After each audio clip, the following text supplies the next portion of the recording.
सुंदरपुर गांव के किनारे बसा वह विशाल सरोवर प्रकृति की गोद में नहीं बल्कि रहस्यों के गहरे साये में लिपटा हुआ था। गांव के बुजुर्ग आधी रात को हुक्का गुड़गुड़ाते हुए बताते थे कि यह जलाशय साधारण पानी से नहीं बल्कि वरुण देव की सीधी कृपा से भरा है। जब आधी रात का सन्नाटा गहरा होता और पूरा गांव गहरी नींद की आगोश में होता, तब सरोवर के ठीक बीचों बीच एक हल्की अलौकिक नीली लौ धीरे धीरे ऊपर उठती थी। गांव वाले इसे वरुण देव की ज्योति कहते थे। गांव के पनघट पर अक्सर स्त्रियां कानाफूसी करती। बहन, सुना है परसों फिर वो नीली लौ दिखी थी। जिसने भी उसे छूने की कोशिश की उसे सरोवर ने निगल लिया।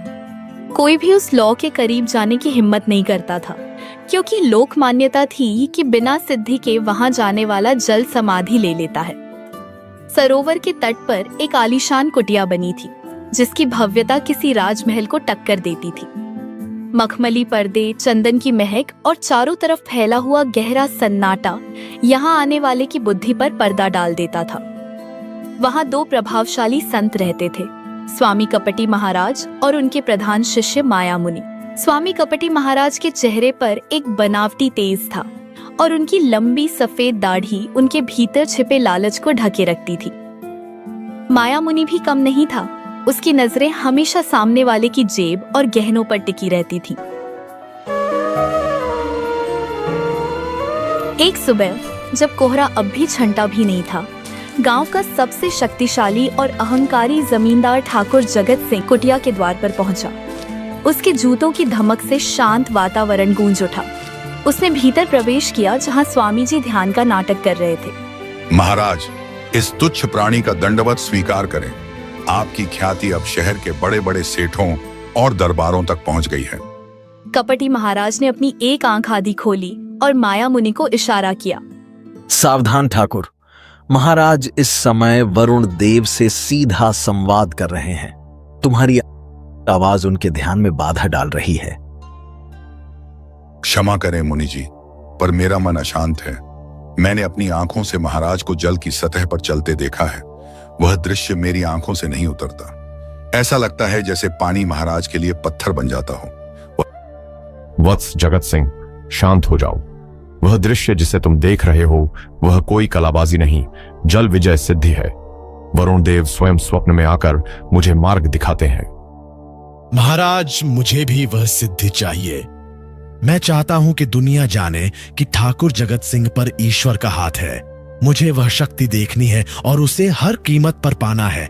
महाराज, यदि आप मुझे यह मंत्र सिखा दें तो मैं अपनी जागीर का आधा हिस्सा, अपने गोदामों का अनाज और अपनी तिजोरी की चाबियां आपके चरणों में रख दूंगा। वत्स, तुम सिद्धि को व्यापार समझ रहे हो? यह मंत्र बाजार में बिकने वाली कोई वस्तु नहीं है। यह रक्त, पसीने और अटूट श्रद्धा से सिद्ध होता है।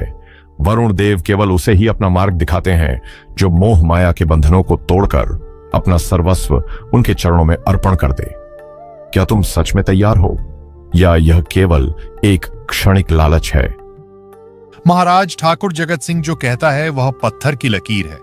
बस एक बार, बस आज रात मुझे उस नीली लौ के पास ले चलिए ताकि मेरी आंखों का आखिरी संशय भी मिट जाए। उसके बाद मेरा तन, मन और धन सब आपका होगा। महाराज, ठाकुर की श्रद्धा प्रबल लग रही है। क्या हमें आज रात इन्हें वरुण देव के दर्शन कराने चाहिए? ठीक है, आज रात पूर्णिमा है। शक्तियां अपने चरम पर होंगी। यदि तुम्हारी किस्मत ने साथ दिया ठाकुर, तो आज रात तुम वह देखोगे जो देवताओं के अलावा किसी ने नहीं देखा। ठाकुर के चेहरे पर एक अजीब सी चमक आ गई। उसे लग रहा था कि वह अमर होने वाला है, जबकि हकीकत में उसकी बर्बादी की पटकथा लिखी जा चुकी थी। पूर्णिमा की रात थी।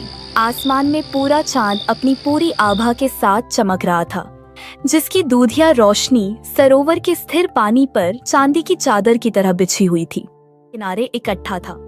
भीड़ इतनी थी कि तिल रखने की जगह न थी। क्या सच में महाराज पानी पर चलेंगे? मैंने सुना है कि पिछले साल पड़ोस के गांव में भी उन्होंने ऐसा ही किया था। अरे भाई, ये कोई साधारण पुरुष नहीं है, साक्षात वरुण देव का अंश है। बस देखते जाओ, आज जो देखोगे वो तुम्हारी 7 पुश्तें याद रखेंगी। पर काका, विज्ञान तो कहता है कि इंसान पानी में डूब जाता है। क्या वाकई? चुप कर। शहर जाकर तेरी मति मारी गई है। यहां तर्क नहीं, श्रद्धा चलती है। भक्ति में वो शक्ति है जो पत्थर को भी तैरा दे, और ये तो सिद्ध पुरुष हैं।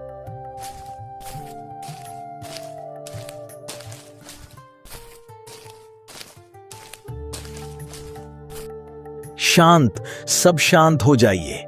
वरुण देव के आह्वान का समय हो गया है।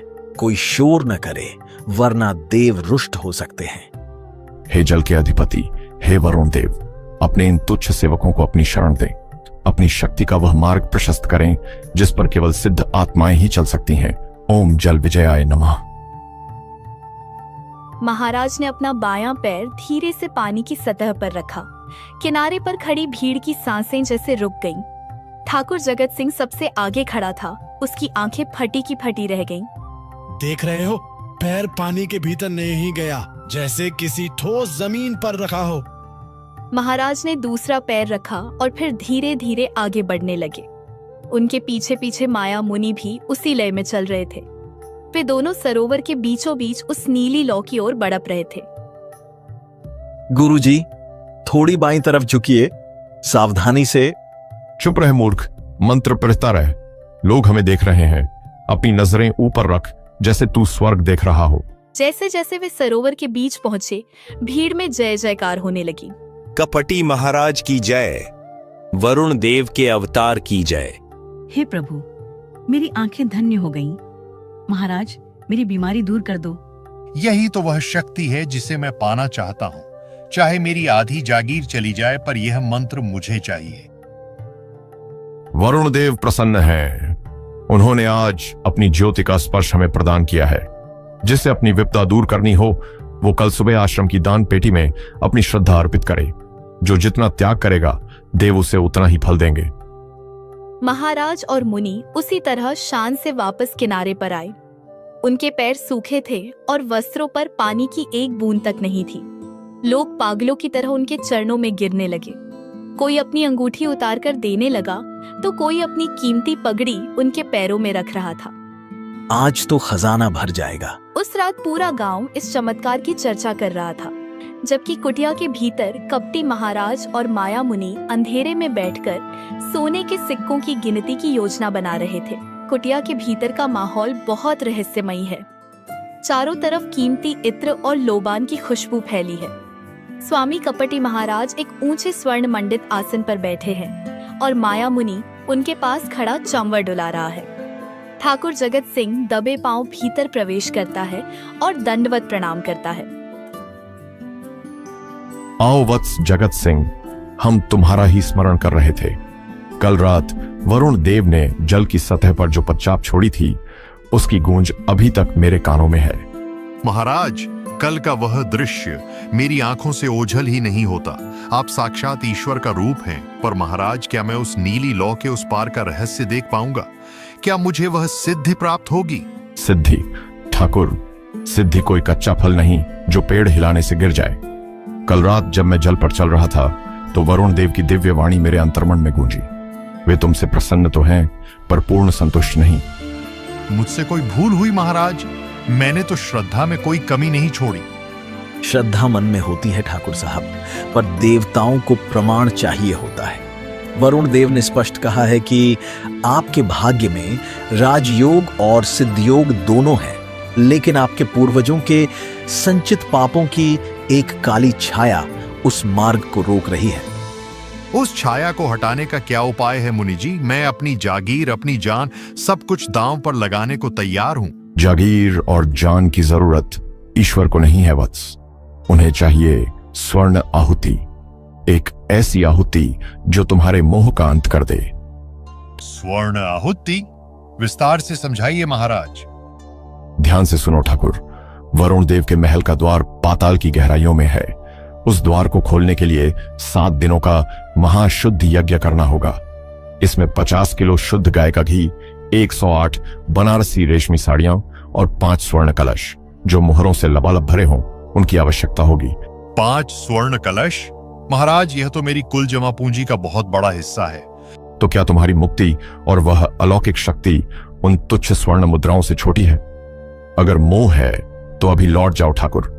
हम बलपूर्वक किसी को सिद्धि नहीं देते। माया, ठाकुर को सम्मान विदा करो। इनकी श्रद्धा अभी कच्ची है। नहीं महाराज, क्षमा करें, मेरा आशय यह नहीं था। मैं कल ही अपनी हवेली के सारे भंडार खाली कर दूंगा। पूर्वजों के गहने हों या राजकोष की मोहरें, सब आपके चरणों में होंगे। बस मुझे वह मार्ग दिखा दीजिए। यही एक वीर का लक्षण है, याद रहे ठाकुर। जैसे ही वे स्वर्ण कलश जल की गहराई में विसर्जित होंगे, सरोवर का जल 2 हिस्सों में बंट जाएगा और तुम्हें वह मार्ग दिखाई देगा जो सीधे वरुण देव के सिंहासन तक जाता है। 7 दिनों तक कुटिया के बाहर भारी धुआं और मंत्रों का शोर रहता है। ग्रामीण दूर से देख रहे हैं। पर्दे के पीछे साधु और उसके गुर्गे चुपके से सारा सामान गुप्त तहखाने में शिफ्ट कर रहे हैं। 7वें दिन की शाम आती है। महाराज, 7 दिन पूरे हुए। मैंने अपना सर्वस्व अर्पित कर दिया। अब वह द्वार कब खुलेगा? मुझे वह दिव्य प्रकाश कब दिखेगा? हाय, अनर्थ हो गया, घोर अनर्थ। वरुण देव रुष्ट हो गए, सर्वनाश हो गया। क्या कह रहे हैं आप? क्या हुआ? ठाकुर, हम हार गए। जब हम जल की गहराई में उतरने ही वाले थे, वरुण देव का साक्षात क्रोध प्रकट हुआ। उन्होंने कहा कि तुम्हारे कुल में किसी ने गौ हत्या का ऐसा पाप किया है जिसकी गंध से जल अपवित्र हो गया। उन्होंने स्वर्ण आहुति तो स्वीकार कर ली ताकि तुम्हारा कुल विनाश से बच जाए, पर मार्ग बंद कर दिया। पर महाराज, मेरा धन, मेरे पुरखों की निशानियां सब जल में समा गया। क्या मुझे कुछ नहीं मिलेगा? वत्स, दान कभी निष्फल नहीं जाता। तुम्हारा दान स्वीकार हुआ है, इसीलिए तो तुम जीवित खड़े हो, वरना वरुण देव का कोप तुम्हें भस्म कर देता। इस जन्म में नहीं तो क्या हुआ, अगले जन्म में तुम किसी महान सम्राट के घर जन्म लोगे और यह सिद्धि तुम्हारे जन्मजात साथ होगी। जाओ वत्स, इस त्याग पर गर्व करो। अगला जन्म? पर इस जन्म में तो मैं सड़क पर आ गया महाराज, मेरा सब कुछ चला गया।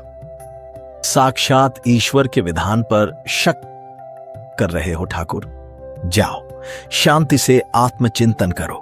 ठाकुर जगत सिंह एक टूटे हुए इंसान की तरह खाली आंखों से कुटिया से बाहर निकलता है। पीछे कुटिया के भीतर कपटी महाराज और माया मुनि एक दूसरे को देखकर शैतानी हंसी हंसते हैं। ठाकुर का छोटा भाई विक्रम जब शहर से लौटा तो गांव का नजारा बदला हुआ था। लोग खेतीबाड़ी छोड़ माला झप रहे थे और उसका अपना भाई कंगाल हो चुका था। विक्रम वैज्ञानिक सोच वाला युवक था। उसने तय किया कि वह इस चमत्कार की धज्जियां उड़ाकर रहेगा। अंधेरा घना है, केवल झींगुरों की आवाज आ रही है। विक्रम अपनी टॉर्च बुझाए हुए पानी के किनारे खड़ा है। साथ में उसका दोस्त सोमू है जो थोड़ा डरा हुआ है। विक्रम भाई, घर लौट चलो। अगर वरुण देव ने देख लिया तो हम यहीं जल समाधि ले लेंगे। सुना नहीं महाराज ने क्या कहा था? सोमू, समाधि वरुण देव नहीं, यह अंधविश्वास दिलाता है। तू बस ये रस्सी पकड़ और यहां नजर रख। मैं देख कर आता हूं कि महाराज के पैर पानी पर टिकते कहां हैं।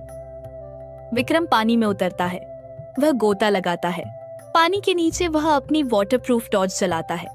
वह देखता है कि पानी की सतह से मात्र 2 इंच नीचे लकड़ी के चौड़े कुंदे एक कतार में जड़े हुए हैं। वह ऊपर आता है और हांफते हुए बोलता है, मिल गया सोमू, मिल गया। ये कोई मंत्र नहीं बल्कि सिविल इंजीनियरिंग का एक घटिया खेल है। भारी भीड़ जमा है। कपटी महाराज और माया मुनि मंच पर हैं। विक्रम भीड़ को चीरते हुए आगे आता है।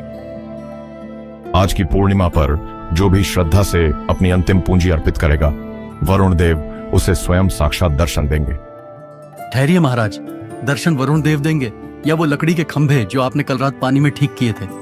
भीड़ में सन्नाटा छा जाता है। लोग विक्रम को हैरानी से देखते हैं। मूर्ख बालक, तेरी जीभ कैसे चली? तू उस शक्ति का अपमान कर रहा है जिसने तेरे भाई को मोक्ष के द्वार तक पहुंचाया है। मोक्ष के द्वार तक या कंगाली की राह पर? महाराज, अगर आप में इतनी ही शक्ति है तो जरा उस रास्ते से हटकर 2 कदम दाहिनी ओर चलकर दिखाइए। चलिए, अभी दूध का दूध और पानी का पानी हो जाएगा। विक्रम, ये क्या अनर्थ कर रहा है? माफी मांग महाराज से। भाई साहब, आंखें खोलिए। यह धर्म नहीं, धंधा है। महाराज, आप पानी पर नहीं चलते। आप उस गुप्त पुल पर चलते हैं जिसे आपके चेलों ने कीचड़ और धुंध की आड़ में बनाया है। सावधान, वरुण देव का कोप गिरेगा। यह लड़का अधर्मी है, इसे सरोवर से दूर ले जाओ। गांव वालों, क्या आप सच देखना चाहते हैं? सुक्खा, कालू, कूदो पानी में और दिखा दो इन पाखंडियों का सच। विक्रम के इशारे पर 4-5 हट्टे कट्टे युवक पानी में कूद जाते हैं। वे उसी जगह गोता लगाते हैं जहां महाराज पैर रखते थे। अरे यहाँ तो लकड़ी का भारी पटरा लगा है, ये देखो। युवक मिलकर लकड़ी के एक विशाल कुंदे को उखाड़कर ऊपर खींच लाते हैं। पूरी भीड़ हक्की बक्की रह जाती है। देख लिया? और वो नीली लौ, महाराज, फास्फोरस का नाम सुना है? जो हवा के संपर्क में आते ही जलने लगता है। रात के अंधेरे में आप वही पत्थर फेंकते हैं जिससे लोग उसे देवता की ज्योति समझ लेते हैं। कमीनो, तुमने मेरी श्रद्धा का सौदा किया। मेरी पुरखों की कमाई उस लकड़ी के पुल पर खड़ी होकर लूट ली। नहीं, यह तो परीक्षा थी। वरुण देव परीक्षा ले रहे थे। परीक्षा खत्म हुई मुनि जी, अब हिसाब का वक्त है। गांव वालों, इनका सारा काला चिट्ठा उस कुटिया के तहखाने में है जहां भाई साहब का सोना छिपाया गया है। भीड़ उग्र हो जाती है। लोग लाठियां उठा लेते हैं। तभी वातावरण बदलने लगता है और कबीर साहब का प्रवेश होता है। सरोवर का किनारा, जहां पानी के नीचे से निकली लकड़ियां और पत्थर पाखंड की गवाही दे रहे हैं। भीड़ उग्र है। साधु जान बचाने के लिए गिड़गिड़ा रहे हैं। अचानक वातावरण बदलने लगता है। धोखेबाजों, तुमने मेरी पुरखों की निशानियां लूट ली, मुझे कंगाल बना दिया। आज इस सरोवर का पानी तुम्हारे खून से लाल होगा। मारो इन्हें। भीड़ पत्थर उठाती है। तभी हवाओं का रुख बदलता है। एक धीमी लेकिन रूहानी आवाज गूंजती है, राम राम। एक दिव्य प्रकाश क्षितिज से फूटता है और सबकी नजरें पानी की ओर मुड़ जाती हैं। देखो, वह कौन है? क्या वह भी लकड़ी पर चल रहा है? नहीं, असंभव। वह तो बिल्कुल पानी के बीचों बीच है, जहां गहराई सबसे ज्यादा है। उसके नीचे कोई पुल नहीं है। कबीर साहब का प्रवेश होता है। वे साधारण सफेद वस्त्र पहने हैं। उनके चेहरे पर एक ऐसी शांति है जो उग्र भीड़ को भी सुन्न कर देती है। मन न रंगाए, रंगाए जोगी कपड़ा, दाढ़ा बढ़ाए जोगी हो गए बकरा। भीड़ स्तब्ध खड़ी है। कपटी महाराज और माया मुनि डर के मारे थर थर कांप रहे हैं। कबीर साहब उन दोनों के सामने आकर खड़े हो जाते हैं। आप कौन हैं? क्या आप भी कोई सिद्ध महात्मा हैं? हमें बचा लीजिए, ये लोग हमें मार डालेंगे। मैं तो सिर्फ एक जुलाहा हूं भाई। सूत काटता हूं और सत्य बुनता हूं। महात्मा तो तुम थे जो पानी पर चलने का नाटक कर रहे थे। अब जब पानी ने तुम्हारा बोझ सहने से मना कर दिया तो डर कैसा? महाराज, आप इनके पक्ष में मत बोलिए। इन्होंने धर्म का अपमान किया है। इन्होंने हमें लूटा है। इन्हें मौत मिलनी चाहिए। ठाकुर, धर्म का अपमान इन्होंने बाद में किया, पहले तुमने किया। क्या तुम्हारा ईश्वर इतना निर्धन है कि उसे सोने के घड़े और रेशमी साड़ियों की जरूरत है?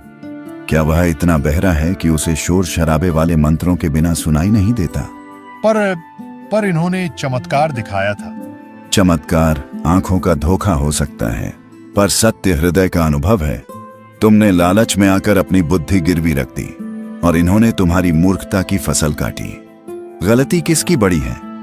भीड़ में सन्नाटा छा जाता है। कबीर साहब उन दोनों साधुओं की ओर देखते हैं जो अब कबीर साहब के पैरों में गिर पड़े हैं। हमें क्षमा कर दीजिए। हमने झूठ बोला, हमने लोगों की श्रद्धा से खिलवाड़ किया। हमें इस भीड़ से बचा लीजिए, हम सब कुछ लौटा देंगे। माला फेरत झुक भया, फेरा न मन का फेर। कर का मन का डार दे, मन का मन का फेर। भाइयों, इन पर पत्थर चलाने से तुम्हारे डूबे हुए जेवर वापस नहीं आएंगे। इन्हें सजा देनी है तो वह सजा दो जिससे इनका अहंकार मरे, शरीर नहीं। इनसे कहो कि ये अपने हाथों से वह सारा धन वापस करें जिसे इन्होंने तहखानों में छिपाया है। बाबा, कौन है? मैंने आज तक चमत्कार पर विश्वास नहीं किया, पर आप जो कह रहे हैं वह तर्क से भी ऊपर है। आप बिना किसी सहारे के पानी पर कैसे चल पा रहे हैं? बेटा, जब मन में कोई बोझ नहीं होता तो शरीर पानी पर भी नहीं डूबता। जिसके भीतर सत्य का आधार है उसे लकड़ी के कुंदों की जरूरत नहीं पड़ती। याद रखना, पोथी पढ़ी पढ़ी जग मुआ, पंडित भया न कोई, ढाई आखर प्रेम का, पढ़े सो पंडित होई मोह। महाराज, आज आपने मेरी आंखें खोल दी। असली जल विजय मंत्र तो आपके पास है, जो क्रोध की अग्नि को एक पल में शांत कर दे। हमें अपना शिष्य बना लीजिए। शिष्य बनना है तो सबसे पहले सत्य के बनो। जाओ, जो धन तुम्हारा है उसे संभालो, और जो इनका है उन्हें लौटा दो। परमात्मा का असली मंदिर इन इंसानों की सेवा में है। महाराज, हमें प्राणदान दीजिए। हमने धर्म के नाम पर अधर्म किया, लोभ ने हमारी बुद्धि हर ली थी। हमें इस क्रोधित भीड़ से बचा लीजिए, हम मरना नहीं चाहते। उठो भाई, मौत से क्या डरना? डरना है तो उस झूठ से डरो जिसे तुम ओढ़कर जी रहे थे। तुमने लोगों की आंखों पर पर्दा डाला, पर कुदरत की आंख से कुछ नहीं छिपता। सजा तो तुम्हें मिल ही चुकी है, तुम्हारी इज्जत की राख उड़ चुकी है। हम क्या करें प्रभु? यह सारा पाप का धन, यह सब हमारे किस काम का? जो जिसका है उसे लौटा दो। यह धन तुम्हारा नहीं, उन भूखों का है जिनका निवाला तुमने छीना है। माया, यह कंचन और कामिनी ही तो इंसान को अंधा करती है। जाओ, कुटिया के उस गुप्त तहखाने को खोलो और एक एक पाई उन गरीबों में बांट दो जिनके घर तुमने उजाड़े हैं। गुरुदेव, मैं तो कहीं का नहीं रहा। मेरा अहंकार, मेरी जागीर, मेरे पूर्वजों की इज्जत सब मिट्टी में मिल गया। मैंने सिद्धि के लालच में अपना घर फूंक दिया। अब मेरा क्या मार्ग है? क्या ईश्वर मुझे कभी क्षमा करेगा? जगत सिंह, तू कहता है कि तू लुट गया। मैं कहता हूं कि तू आज पहली बार अमीर हुआ है। तेरा कूड़ा करकट, तेरा अहंकार और तेरा झूठा आडंबर चला गया। यह तो अच्छा ही हुआ। खाली बर्तन में ही तो अमृत भरा जा सकता है। जब तक तू ठाकुर था तब तक तू इंसान नहीं बन पाया था। पर गुरुदेव, अब मेरे पास कुछ नहीं बचा। मैं अपने परिवार को क्या मुंह दिखाऊंगा? गांव वाले मुझ पर हंसेंगे। दुनिया की हंसी से क्या डरना? डरना है तो अपने भीतर बैठे उस राम से डर जो सब देख रहा है। सुन भाई, साईं इतना दीजिए, जा मैं कुटुंब का घा समाए। मैं भी भूखा न रहूं, साधु न भूखा जाए। परमात्मा को सोने के घड़े नहीं चाहिए, उसे तो बस तेरा साफ मन चाहिए। जा, अपने खेतों में पसीना बहा, ईमानदारी की रोटी कमा, वही असली सिद्धि है। महात्मा जी, आपकी बातों ने आज मेरी विज्ञान की शिक्षा को भी पूर्ण कर दिया। मैंने तो केवल लकड़ी और पत्थरों का सच पकड़ी था, आपने तो जीवन का सच दिखा दिया। बेटा, तर्क की आंख बाहर का सच देखती है और श्रद्धा की आंख भीतर का। दोनों जरूरी हैं, पर याद रखना, जहां पाखंड हो वहां सवाल उठाना ही सबसे बड़ी पूजा है। गांव वालों, देखो इन पत्थरों को, इन लकड़ियों को। क्या पानी पर चलना ही भगवान का होना है? नहीं, पानी पर तो तिनका भी तैर जाता है। इंसान वो है जो दुख के दरिया में डूबते हुए दूसरे इंसान को पार लगा दे। आज से इस सरोवर का नाम नील सरोवर नहीं, सत्य सरोवर होगा। और याद रखना, मुंह को कहां ढूंढे रे बंदे, मैं तो तेरे पास में। न तीरथ में न मूरत में, मैं तो हूं विश्वास में। गुरुदेव, हमें अपनी शरण में ले लीजिए। हम जीवन भर भक्तों की सेवा करेंगे और आने वाले हर यात्री को आपके सत्य का मार्ग दिखाएंगे। कबीर साहब सभी गांव वालों को दीक्षा देते हैं। सूरज पूरी तरह ढल चुका है, पर गांव वालों के चेहरों पर सत्य का एक नया उजाला चमक रहा है।